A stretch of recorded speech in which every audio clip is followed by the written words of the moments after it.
Welcome to the Branded Impact Podcast. On this show, we go beyond surface level branding, honest conversations with industry leaders, behind the scenes of aligned brand building, and actionable insights to help you elevate your presence. I'm your host, Jocelyn Espejo, aka Joe. Hit subscribe and join me each week for the Branded Impact Podcast. What if building wealth wasn't about making more money, but about making smarter decisions with the money that you already have?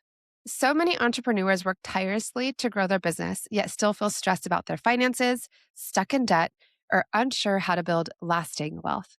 Welcome to the Branded Impact Podcast, where we help founders build businesses that create lasting impact. And I am so excited to be joined today by our guest, Mayline Torres. She's a financial advisor and founder of the Empire Code. She helps entrepreneurs in 3 ways: to protect their income, eliminate debt, and grow their money through practical financial strategies that create long-term freedom.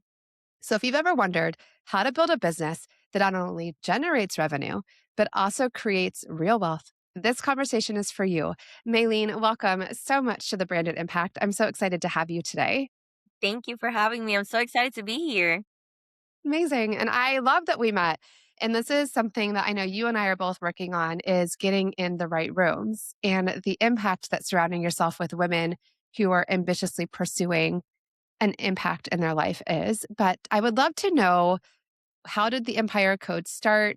Kind of give me a little bit of background on why you're on this journey. So, this journey has been a long one, to say the least. I have been on this journey for about 4 or 5 years now. And I honestly, the, the Empire Code has been my own financial journey throughout. So, I've been an entrepreneur since 2011. I own and operate my own trucking company that operates all throughout Florida. And being an entrepreneur, a business owner, you're looked as she has it all together, she's good, and that is so far from the truth, right? We have a lot of pressure on us financially, culturally. I'm Hispanic, so it's always there's pressure coming from all sides. And for a long time, I didn't know how to verbalize or say that I needed help and that I couldn't do it on my own. So it wasn't until about 4 years ago where my nervous system was like, hey, girl, I'm sorry, but we ain't doing this no more. And Something has to change. yes, something has to change or we're going to change it for you. So obviously, being how I am, I didn't change anything. I pulled through. I kept, going forward until my body was like, no. I was diagnosed with a functional neurological disorder, which causes me to have non epileptic seizures. So that was a really big shift for me personally, in my relationship, in my marriage, with my kids, my business. And I found myself in a point where I needed to rest. I needed to take time for myself, for my health, for my well being, my therapies, but I couldn't. I was going to work, I was going to therapy, getting out of therapy, going to my office, sitting down. I would end up having a seizure, lay down on the couch, rinse, repeat. Go back to my office, turn off the lights, try to work in the dark. And it was just this vicious cycle. And I said, all this work, all this heavy lifting that we have been doing for so many years, now when I actually need to be able to pull away from my business, from to take what I've built, I can't, because I had no systems in place. I had no branding, right? I wasn't a brand. I still had to go out. I had to get customers, and I had no structure. I had no system in place for my finances. So through that journey of getting better, getting help, learning how to verbalize and talk and feel my emotions again, because I just did not feel them at all. And I thought that that was normal, but it's not. So through that, I was able to go through not only a personal transformation, but a financial transformation. So I'm able to say now that I've crossed over to the other side. I have investments that are working for me, not against me. My business now has systems in place and processes and people. I learned to delegate, a very big one I was not very good at. And now I'm able to be here with you, and building my empire and helping women, meeting with them one to one. And I have so much more freedom with my time, flexibility. And I'm just so much more at peace, and I'm happy with myself. I am content. I don't like, no, let me not use the word content. I'm not content because I'm always pushing the The the bar. goal the goalpost, you know. I reach it and then I'm like, well, we could go a little bit farther. Right. But overall, I do feel as though I've been able to practice what I preach and what I help women do. Now you're trying to then share that. A lot of times when you are building something on your own, the pressure is there and it's hard to figure out what should I be focusing on. And then the culture, being a mom, whatever your extra is, there's always this tug of like, oh, I wish I could be more focused here. Oh, but the whole time I'm really thinking about all the things I could be doing over here. And then the finances piece. A lot of people don't like to talk about that. A lot of times we think that money is math, but it's not. It's emotional. It's very emotional.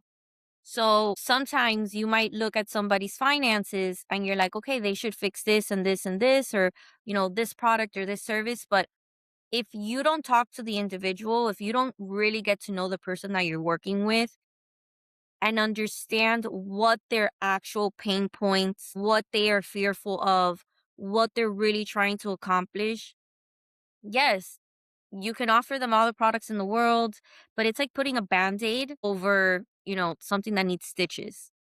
You have to go a little bit deeper. So surface level wise, yes, I can look at anybody's finances and I can look at it right away and say, okay, we need to do this, we got to move this. We need to make a little bit more income, or let's work with what we have, or if we strategize, if we maybe cut down on this. But overall, I want to get to know who's in front of me. What are your goals? Do you have kids? Do you want to buy a house? Why do you want to buy a house? Why do you want to keep this house that isn't, cash flowing? Is there an emotional tie to it? Was it your father's house? Was it your grandmother's house that they left for you? Okay, let's keep that. And I'm a big advocate. Many financial advisors, when you sit down with them, the norm is you need to invest in the market. I don't believe in that. I think that you should have diversification in everything. So you should if you want to own a business, right? Because there's many of us that don't want to, like me, that I own one. I wouldn't want to have one anymore. But you want to own a business. You want to buy real estate.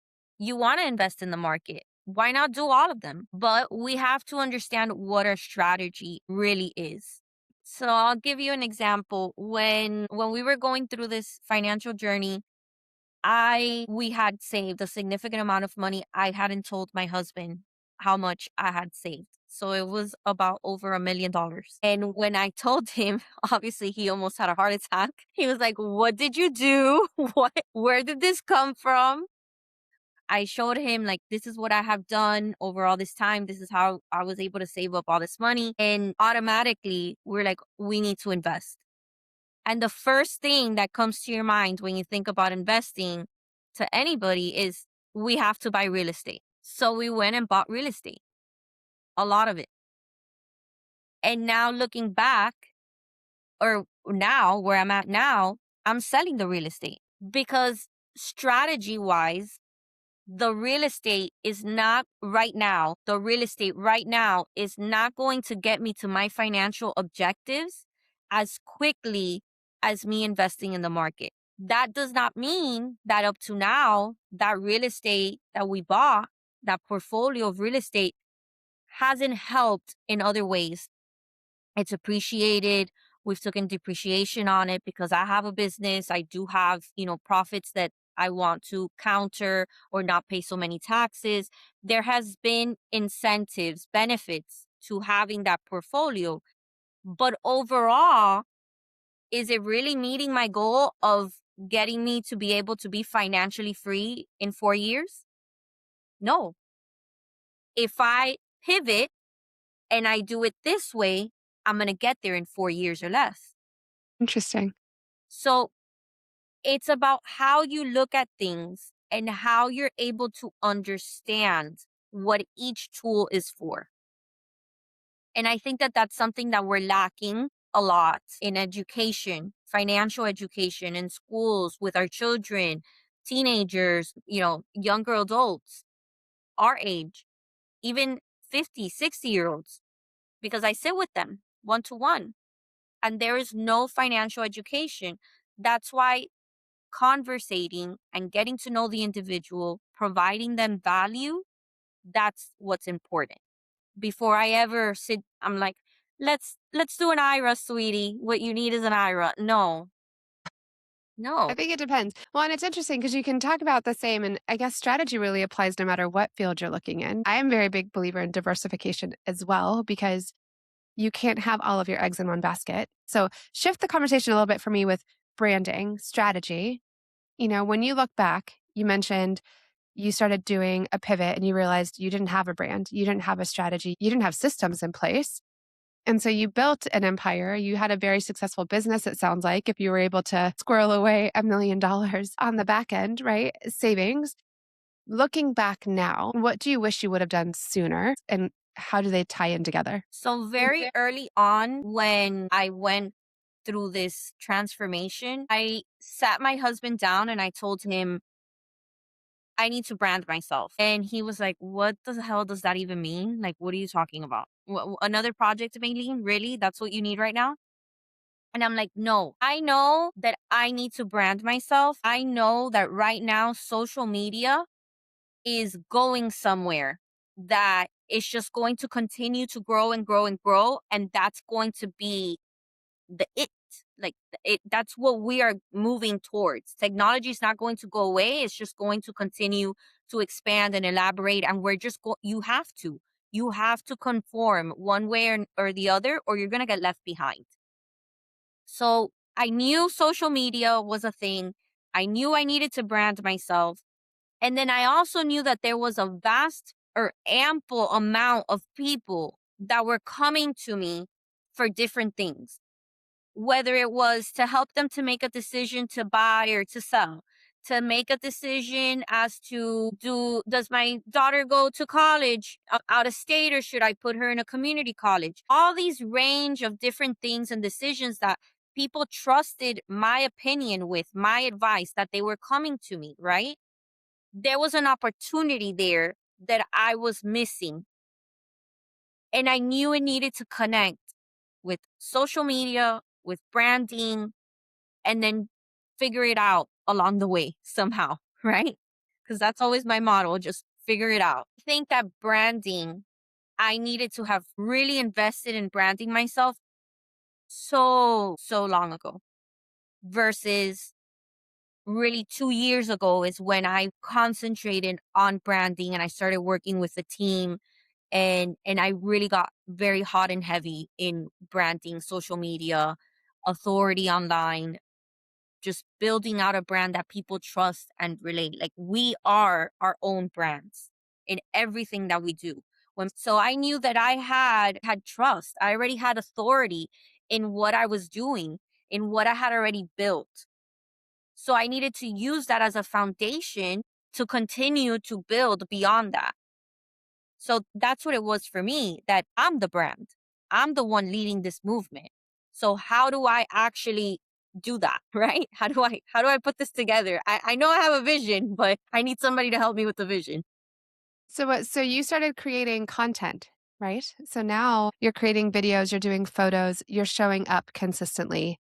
And what are some of the ways that you implemented to really start to take that authority that you had built through all of the work that you'd put in, all of the stuff that you had created to actually start sharing that with the world so it transferred outside of the reach that you had already attained with the people that you knew? I started giving people free education.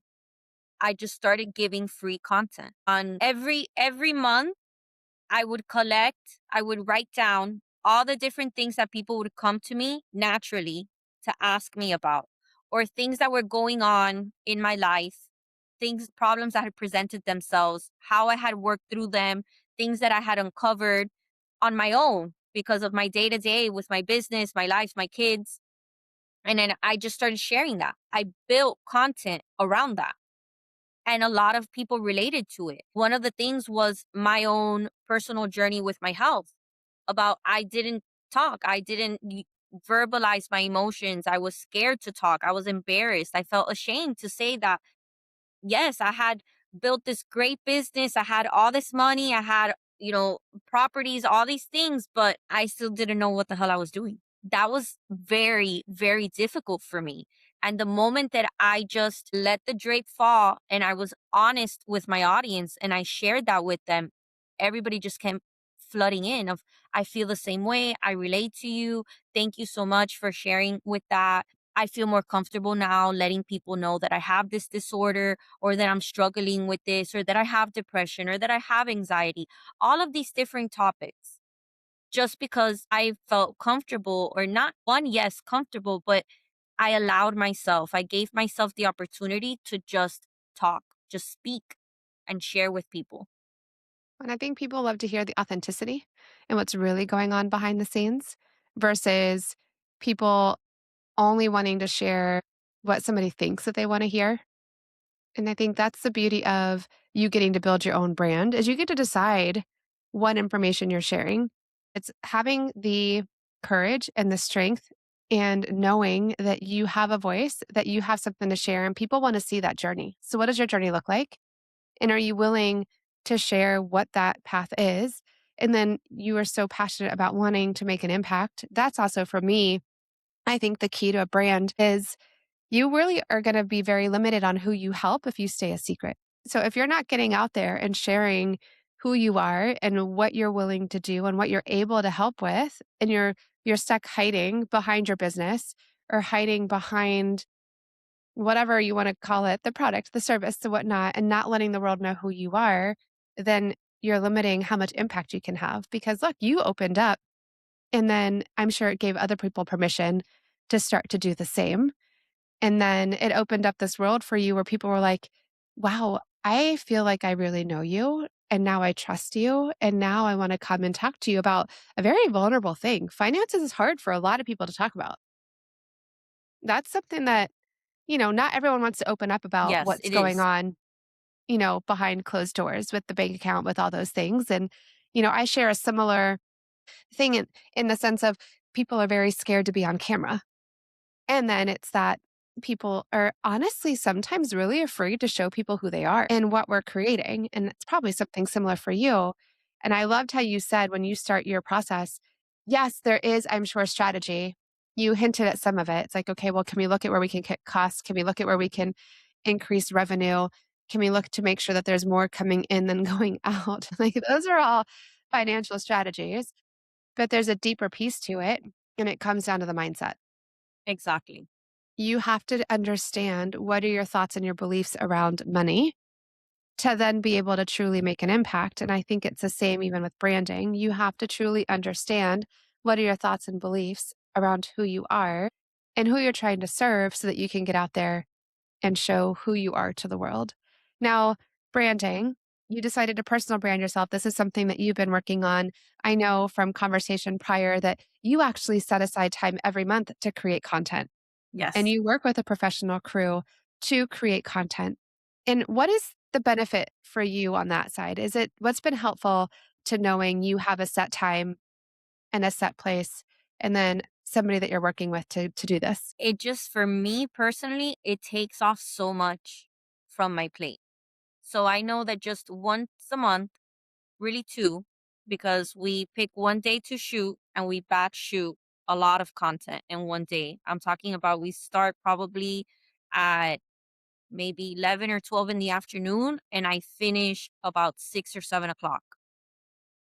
So we shoot a lot, sometimes more than a 1 month's worth of content. And the other day that I know that I plan out is probably an hour or two long meeting and it's a strategy session and it's for that before the content shoot, strategizing, looking at the analytics from the month before. What are we missing? What should we do more of? What can we pivot? What are your goals for this month, for the next 30, 60 days? How can we integrate that into what we're going to shoot, into the stories? What do we need?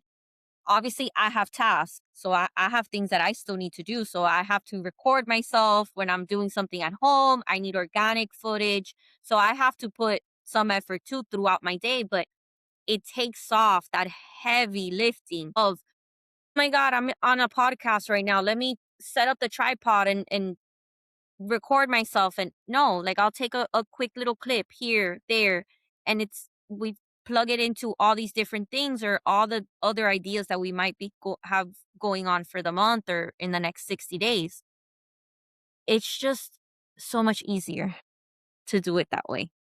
And then the I know. strategy. You're not just showing up to do a photo session to do a photo session. It sounds like you guys are actually evaluating what's working, what's missing, being intentional about the next step. And then that, I guess, plays into your systems, correct? Because you have a cadence on how often you're posting, how often you're showing up in Yes. those.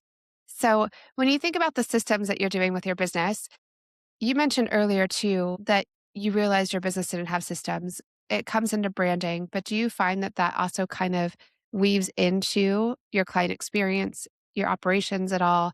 Talk to me a little bit about how you feel like, if it does, do you even think that way? Like, does your brand carry through into your systems and how is that showing up? So I think that when we look at systems, we also have to look at the type of business that it is. So I'll give you two examples. I have my financial services business, which is two part. So I have my online platform, I have the content, I get leads from there, I get opportunities, speaking engagements, all these different things that come from it. And then from my trucking company, it doesn't necessarily have a brand. It does. The trucking company has a brand, but the majority of my clients have been with me for a long time. And it's very referral based in the logistics industry. So there is no big fancy website. It does, but it's not necessarily that that's why I'm going to go with you. I'm going to go with you because I heard from this broker, or from this freight forwarder that you are good, that you commit, that you come through with the loads and with what you have to do. In the financial services industry, it's different. You need that authority. You need that branding. But more and more businesses in different markets and different niches are having to put themselves out there on social media. Because just think about it. Whenever you go to meet somebody, the first thing that you do is, oh, what's your name? Oh, okay. When you have a chance, you get your phone and you look them up on IG or you look up their Facebook and you're like, oh, look at her. She's friends with this person. Oh, we have this mutual person. It's just the go to. It's become like a second website. It's a validity and credibility thing for me now. I feel like everyone needs to have it just in order to prove that you're truly still in business. Yes. It's like your walking digital resume. Yes. Like, this is me. Yes, I'm here. This is what I do. Oh, okay, great. Yeah. Oh, look at that. Right. So you have to look at it in that sense that the more that you invest into it, the more you're going to get out of it. The majority, if not all, of the opportunities that have presented themselves and as quickly as they have come because of the authority that I have over the last 2 years that I've built out from my brand online. Amazing. And then for the delegation piece in the systems, like what are some of the things that you did as far as looking back? If you've got someone that's listening and they're like, oh man, I'm ready. I'm ready to delegate. I'm ready to start having help. What would be the first thing that you would recommend to someone that's been thinking about it and is ready to take that next step? When we think about systems, and this goes not only from the branding social media side, but even when we talk about finances, I tell my all my clients, you have to automate. Automation is key. So whatever system you have to plug in automation. And I know it's scary, and I know that it takes away some of the organic part of being able to talk to your customers, but you have to be able to figure out to tailor the AI for it to feel somewhat organic to give you the opportunity to not have to be constantly on the phone answering a lead or vetting a lead. You have to have some form of automation plugged into your systems because it takes away from you having to one you or having to hire out somebody to be there. That hiring out isn't a bad thing, but sometimes I think that as a business owner, We're like, I'm a business owner. I'm an entrepreneur. I don't want to have to do this. No, at the beginning, you have to get your hands dirty. You're going to have your phone on you constantly. You're the one that's going to have to respond and vet the leads and answer back, reply, repost, this, that, engage, comment. All of that, you have to do it. Once you get to the point where now you have enough demand, you have enough to be able to show for it, and you can actually look at the math and say, okay, if I cut out this piece, I'm going to be able to increase this much of my revenue or my profit. Okay, that's when you go and you do it. But when you're still not making anything, girl, you better be answering those comments. You don't need extra automation or a VA. Like, you need to do it. But we try to cut out that part and just go straight to, oh no, I'm going to hire the VA. No, I'm going to get this fancy. Many chats is great. Many chats is $15 a month. You can start off with that. It's very low cost. And then later on, you can start bringing in somebody that's a higher professional with a very well built CRM, but the the business has to warrant it. Automations are honestly just a tool to make business and systems running that much easier. My first recommendation is honestly write down, how do you want it to be? What would be your ideal client journey? What does that look like? And then figure out, what can you automate? What can you do yourself? What needs to be done by you? And then when you get to the point that you're like, automations were great, they're in place. I'm at the point now where I am ready to bring on a team. Then you can decide, what is a team member able to handle, so that you can focus on a different part of your business. Ultimately, all of it comes down to being intentional with your time and what you're doing. And then the common thread through all of this is, it has a way that I want it to be. I want people to have a certain experience and a certain feel and a certain way when they work with me. So if you're working with me directly or an extension of my team, I want you to walk away feeling the same way. Yeah, definitely.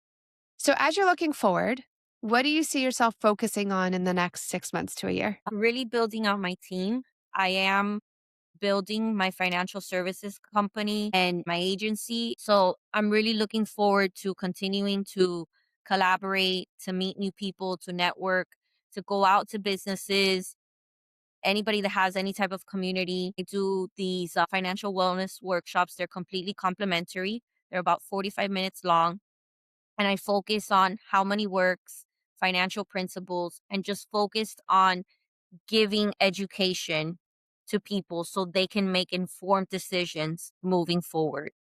I offer them also a free complimentary one to one with me if they're interested at the end of it, and just providing them with all the tools and the resources necessary for them to be able to move forward confidently in the financial decisions that they have to make.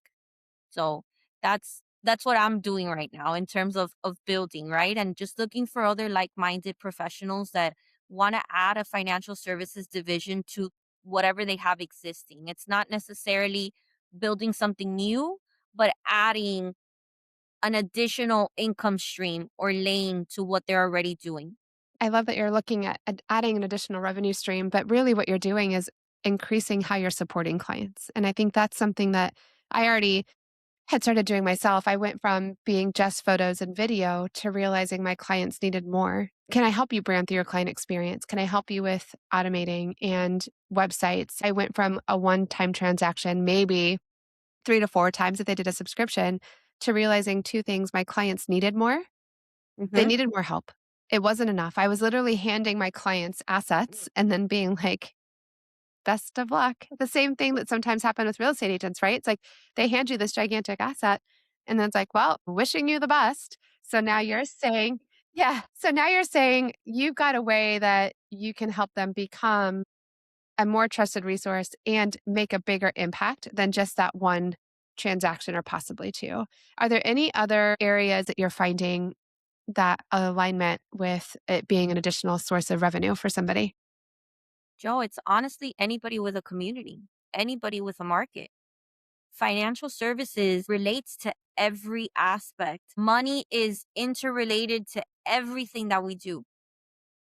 So, notary services, attorneys, advocates, teachers, church leaders, everything. People are coming to you for guidance, for support, because they trust you. You already have authority, right? And then you're limited in what you're able to help them. You have to refer them out. You have to tell them, well, I know this person that I worked with or somebody told me. Why not be that person? Why not educate yourself and be that person for all these people that are already coming to you with all these different problems and things that they need help with? Very interesting. I love that approach. So, Maylene, if they've been listening and they either want to come talk to you personally because they could use help in one of those three areas that you love to help with, or if they're like, "Ooh, that just piqued my interest, I can make a larger impact on the community that I already serve," where can they find you? So you can find me on my IG, which is JE Estates, or you could always contact me on my cell phone, shoot me a quick text, or on the DMs. You could always contact me either way. But text message or calling me is the easiest way to connect with me. Fantastic. And your information will be in the show notes for anybody that's listening and not able to catch that or write it down. Maylene, thank you so much for your time today. I really appreciate all the insight that you've given on finances, on personal branding. And I will echo this so much, probably until the day that I die. I am such a firm believer in us really owning who we are as a brand. And I think it's allowing us, and if you didn't realize it yet, you already have a brand. Whether or not you realize that everybody has a brand. Now, whether or not you're getting it out there, letting the world know that you exist and trying to increase your impact, that's a different story. So, for everyone that's been listening, if you know of anyone that would benefit from this conversation, please be sure to share the episode. There's a lot of tips here. Maylene is an excellent resource for a financial expert if you are looking to get out of debt, if you're looking to increase your wealth, or what her favorite thing is diversification and making your money go further so that there's more of us in the world that are financially free. So, please make sure that you like, share, and subscribe. And as always, continue to go out there and make your branded impact. Thank you. That's a wrap. Thanks so much for tuning in to the Branded Impact Podcast. If today's episode sparked something in you, please take a second to subscribe, leave a review, or share it with a friend who's ready to unlock their rebrand era. And if you're ready for a brand that's rooted in authenticity and built for impact, one that truly reflects your story, your energy, and your evolution, let's connect. Head to brandingbyjoe.com or DM me on Instagram at brandingbyjoe. Thanks for hanging out. Now get out there, show up with purpose, and make your branded impact. I'll see you next week.